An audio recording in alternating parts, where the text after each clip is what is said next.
Nous prenons conscience depuis 2020 de l'importance de l'incertitude à laquelle nous sommes toutes et tous confrontés en permanence. Les facteurs conjoncturels, notamment avec les crises qui s'enchaînent, voire se superposent, révèlent en fait des éléments beaucoup plus structurants. Le phénomène de la grande démission, aux États-Unis par exemple, qu'on a appelé le Big Quit, tire en ce sens une sorte de signal d'alarme. En France, on y a été confronté, mais dans des proportions moindres, parce que notre marché de l'emploi est beaucoup moins fluide, moins dynamique qu'aux États-Unis.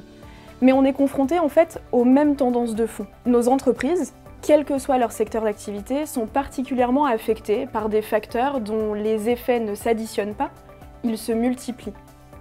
La rupture avec une certaine forme de contrat social, le déséquilibre entre l'offre et la demande sur un marché du travail. Et à cela vient s'ajouter un fort retour de l'inflation. En fait, on ne parle pas ici d'épiphénomènes, mais bien d'enjeux RH très concrets. On a vu des entreprises dont le cours de bourse a été particulièrement affecté par un fort turnover.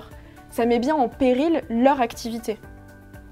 En fait, dit autrement, tout ce qui relève de l'expérience collaborateur, c'est-à-dire tout ce qui a pour ambition d'attirer, de fidéliser, d'engager dans la durée les dits collaborateurs, devrait être considéré comme une priorité absolue. Sauf que voilà, on est confronté depuis des années au même paradoxe. On a une fonction RH qui doit être irréprochable sur son socle administratif pour mener à bien sa mission. Et ça, il n'est pas question de le nier. Mais la mission RH ne peut pas se limiter, se réduire à la seule dimension administrative.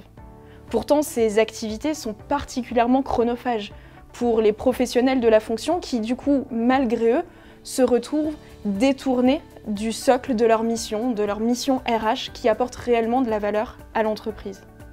L'informatique, en ce sens, constitue alors un formidable levier.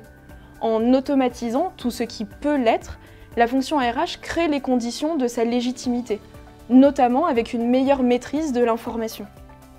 Alors attention, il n'est pas question de dire que le digital devient la nouvelle pierre philosophale, ou que la digitalisation de la fonction RH est finalement la finalité absolue de cette fonction. Il convient en fait de replacer le digital à sa juste place, c'est-à-dire le considérer réellement pour ce qu'il est, un outil.